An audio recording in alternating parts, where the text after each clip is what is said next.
Corona के लिए रामबाण बनेगी ऑक्सफोर्ड वैक्सीन। ट्रायल के नतीजों पर झूमे दुनिया के वैज्ञानिक। सबसे सफल और सुरक्षित रही है ये वैक्सीन।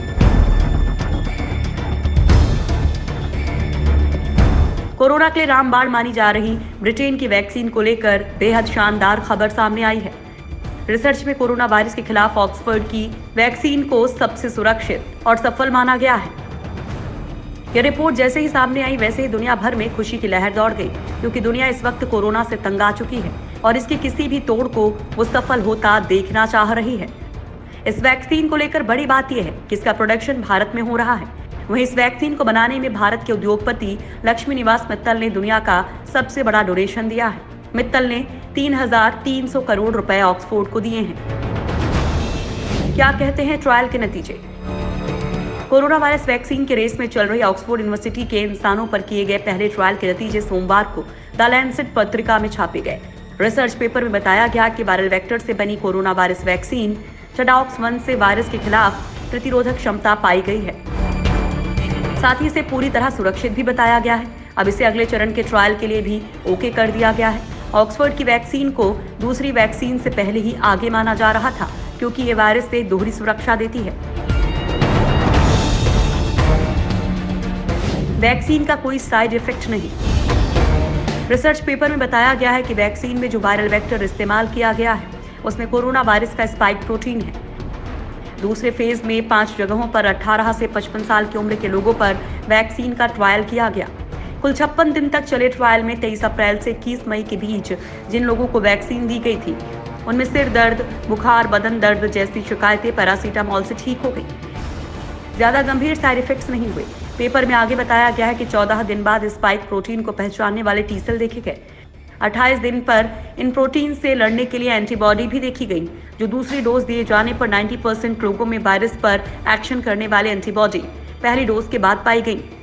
दूसरी डोज देने पर सभी वॉलंटियर्स में न्यूट्रलाइज करने वाली एंटीबॉडी की एक्टिविटी देखी गई। ये दोनों साथ मिलकर शरीर को सुरक्षा देते हैं। दरअसल पहले की स्टडीज में ये बात सामने आई कि एंटीबॉडी कुछ महीनों में खत्म भी हो सकती हैं, लेकिन टी सेल्स सालों तक शरीर में रहते हैं।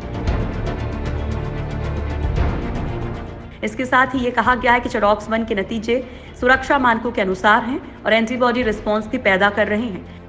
ये नतीजे ह्यूमरल और सेल्यूलर रिस्पॉन्स के साथ मिलकर इस वैक्सीन को बड़े स्तर पर तीसरे फेज के ट्रायल के लिए कैंडिडेट होने का सपोर्ट करते हैं। ऑक्सफोर्ड की टीम इस वैक्सीन पर ब्रिटेन की फार्मास्यूटिकल कंपनी एस्ट्राजेनेका के साथ मिलकर काम कर रही है। एस्ट्राजेनेका वैक्सीन के लिए एक इंटरनेशनल सप्लाई चेन तैयार कर रही है। क्या करते हैं एंटीबॉडी और टी सेल?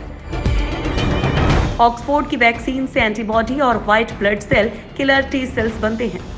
इसमें एंटीबॉडी पाई गई हैं जो वायरस के स्पाइक प्रोटीन को पहचान कर उससे अटैच हो जाती हैं और वायरस स्वस्थ कोशिकाओं को इन्फेक्ट नहीं कर पाता। वहीं किलर टी सेल्स ऐसे व्हाइट ब्लड सेल्स या फिर ल्यूकोसाइट्स होते हैं जो वायरस के इन्फेक्शन के शिकार हुई कोशिकाओं को पहचान कर उन्हें नष्ट कर देते हैं। ये दोनों साथ मिलकर शरीर को सुरक्षा देते हैं। एंटीबॉडी कुछ महीनों में खत्म भी हो सकती है, लेकिन टी सेल्स सालों तक शरीर में रहते हैं। कब तक मार्केट में आएगी वैक्सीन? वैक्सीन के इंसानों पर इस पहले ट्रायल में सिर्फ 1077 लोग शामिल हुए थे।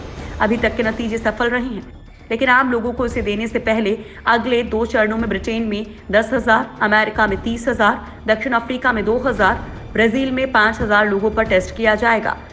तीसरे चरण के नतीजे आने के बाद ही इसे लोगों को दिया जा सकेगा। वैसे पहले ट्रायल में सफल होने के बाद इसे इमरजेंसी में इस्तेमाल करने की इजाजत मिल सकती है। ऐसे में हो सकता है कि सितंबर तक इसे उन लोगों को दिया जा सके जिन्हें ज्यादा खतरा है, जैसे हेल्थ केयर वर्कर्स। एस्ट्राजेनेका का मानना है कि अगले साल के अंत तक पूरी तरह से अप्रूवल मिल सकता है। आमतौर पर वैक्सीन को बनने में 10 से 15 साल लग जाते हैं। ऐसे में अगर ये 2021 की शुरुआत तक भी इसे पूर्ण अप्रूवल मिल जाता है तो ये भी अपने आप में बड़ी सफलता होगी। इस मामले में भारत के लिए बड़ी बात यह है कि इसका प्रोडक्शन भारत में ही हो रहा है। भारत दुनिया में सबसे ज्यादा वैक्सीन बनाता है।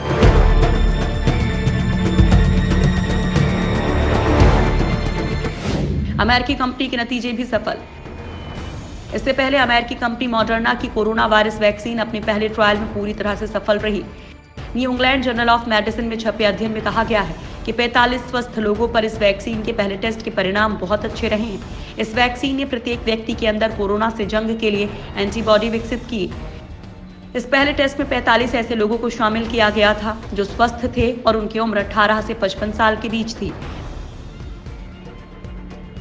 भारत में भी 7 कंपनियां जुटी। भारत में भी कम से कम 7 कंपनियां वैक्सीन बनाने के काम में जुटी हुई हैं। घरेलू फार्मा कंपनियों की बात की जाए तो Bharat biotech, Serum Institute, Zydus Cadila, Panacea Biotech, Indian Immunologicals, Mynvax और बायोलॉजिकल कोविड-19 का टीका तैयार करने का प्रयास कर रही हैं। भारत निभाएगा अहम रोल। एस्ट्राजेनेका और ऑक्सफोर्ड यूनिवर्सिटी की तरफ से विकसित कोरोना वैक्सीन विकसित करने में सीरम इंस्टीट्यूट ऑफ इंडिया का भी साथ मिल रहा है। सीरम दुनिया में दवा बनाने वाली सबसे बड़ी कंपनियों में से एक है। इस देसी कंपनी के सीईओ अदार पूनावाला ने कहा कि कंपनी एक हफ्ते के अंदर इसका क्लिनिकल ट्रायल शुरू करने का लाइसेंस लेने के लिए भारतीय दवा नियामक के पास आवेदन करेगी। इस पर सीरम इंस्टीट्यूट ऑफ इंडिया के अदार पूनावाला ने अपनी बात रखी। उन्होंने कहा कि ऑक्सफोर्ड की वैक्सीन इस साल के अंत तक बनकर तैयार हो सकती है। कीमत पर बात करते हुए उन्होंने कहा कि इस पर बात करना जल्दबाजी होगा, लेकिन ये तय है कि कीमत आम लोगों की पहुंच के हिसाब से तय होगी। माना जा रहा है कि सरकार इसे लोगों तक बिना किसी चार्ज के पहुंचाए। इस वैक्सीन के अभी पहले और दूसरे फेज के नतीजे ही आए हैं।